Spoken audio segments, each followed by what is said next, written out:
नमस्कार, ये आकाशवाणी शिमला है। अब आप नविता चौहान से प्रादेशिक समाचार सुनिए। मुख्यमंत्री सुखविंदर सिंह सुक्खू ने कहा है कि राज्य सरकार 1 वर्ष के भीतर प्रदेश के सभी मेडिकल कॉलेजों में उल्लेखनीय सुधार करेगी।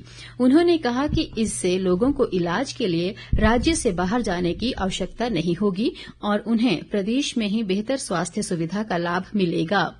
शिमला में एक बैठक के दौरान उन्होंने बताया कि सरकार सभी मेडिकल कॉलेजों में कर्मचारियों, उपकरणों और मशीनरी की उपलब्धता सुनिश्चित करने पर बल दे रही है। उन्होंने आश्वासन दिया कि सरकार स्वास्थ्य सेवाओं को मजबूत करने के लिए धन की कोई कमी नहीं होने देगी। मुख्यमंत्री ने बताया कि सरकार स्वास्थ्य विभाग में डॉक्टरों, पैरामेडिकल स्टाफ और तकनीकी कर्मचारियों की कमी को दूर करने के लिए भी प्रयासरत है। आज हिन्दी दिवस मनाया जा रहा है। इस अवसर पर प्रधानमंत्री नरेंद्र मोदी ने देशवासियों को शुभकामनाएं दी हैं। एक सोशल मीडिया पोस्ट में उन्होंने कहा कि हिन्दी केवल संवाद का माध्यम नहीं है, बल्कि ये देश की पहचान और मूल्यों की जीवंत विरासत है। उन्होंने कहा कि विश्व मंच पर हिन्दी के प्रति बढ़ता सम्मान राष्ट्र के लिए गौरव और प्रेरणा का विषय है। प्रधानमंत्री ने लोगों से अपील की है कि वे हिन्दी सहित सभी भारतीय भाषाओं को समृद्ध बनाएं और इन्हें भावी पीढ़ियों तक पहुंचाने का संकल्प लें। राज्यपाल शिव प्रताप शुक्ल आज से चंबा जिला के 2 दिवसीय दौरे पर हैं। उन्होंने आज डलहौजी के बनीखेत में आपदा प्रभावित लोगों को राहत सामग्री वितरित की।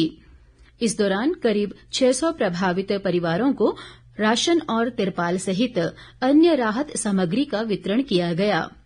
चंबा दौरे के दूसरे दिन कल राज्यपाल जिला के विभिन्न आपदा प्रभावित क्षेत्रों का दौरा करेंगे।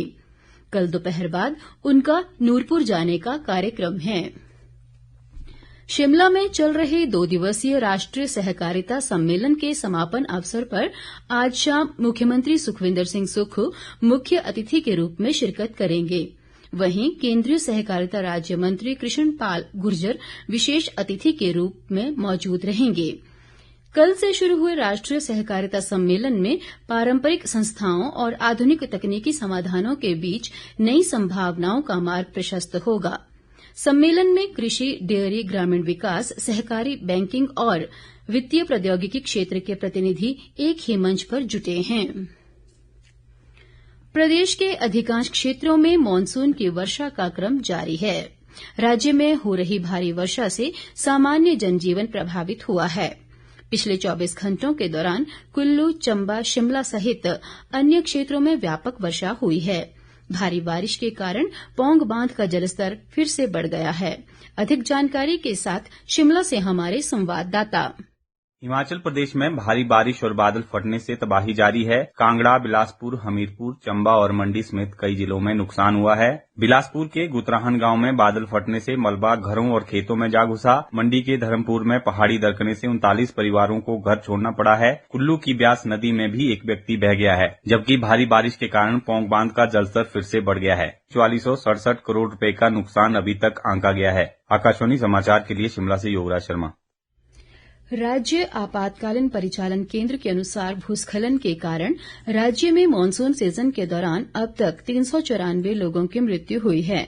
मौसम विभाग ने अगले 24 घंटों में राज्य के 7 जिलों में भारी बारिश का येलो अलर्ट जारी किया है।